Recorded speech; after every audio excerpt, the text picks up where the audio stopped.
So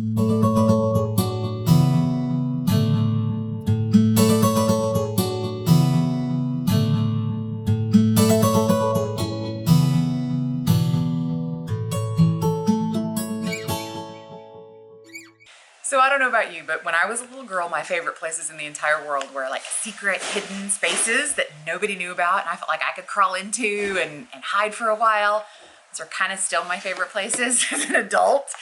And in Louise, we found the most awesome secret hidden space. So today, we're gonna take you inside and show you her cold storage that she's had for almost 200 years. So we're gonna go down in this hole and I'm gonna show you Louise's underpants. Come on.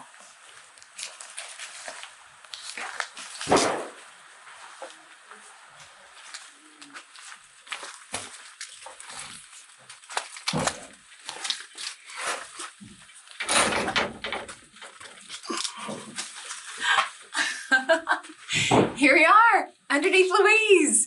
We're in the back right L of her structure. So right above us is the kitchen. You can hear the guys are demoing today.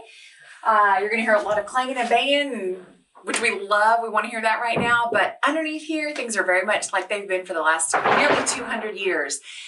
This space is amazing. So of course, when Louise was built, we didn't have refrigerators. There was no way to keep your milk fresh and your cheese cold and your eggs fresh for a day or two or three even, except for a space like this.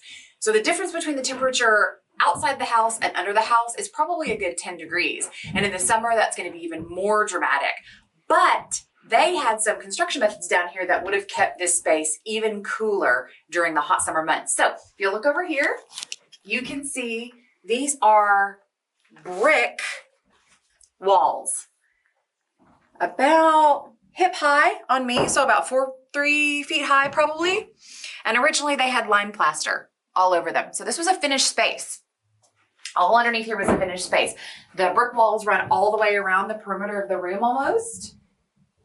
And these brick walls would have served to keep that cool temperature in, to really insulate the room and keep it cool. So your potatoes that you don't want to sprout, any of your root vegetables that you want to keep fresh for a long period of time, you could have brought them down here and they would have kind of gone into a dormant state. So they would have stayed fresh a lot longer. But then we have this room in here. You can see this door's framed out. It's a little mini door painted, which I think is amazing that these walls were painted. They were whitewashed underneath the house. So even underneath the house, the space is finished. Come in here.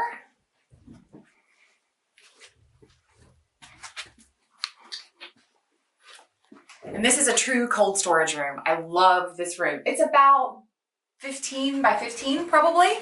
You've got your brick walls that go a little bit higher in here. You can see on me, a little bit higher. And then all around the room, you can see that these walls were finished with lime plaster. All the way up, we've got whitewash and lime plaster on the walls. These amazing timber cut boards that create the walls. There aren't even trees that are this thick that are cut today. And they're lining the underneath part of the house. I find that absolutely remarkable.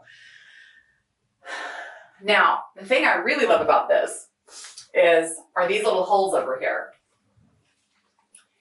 So of course it's dark down here. It's dark down here all the time, right?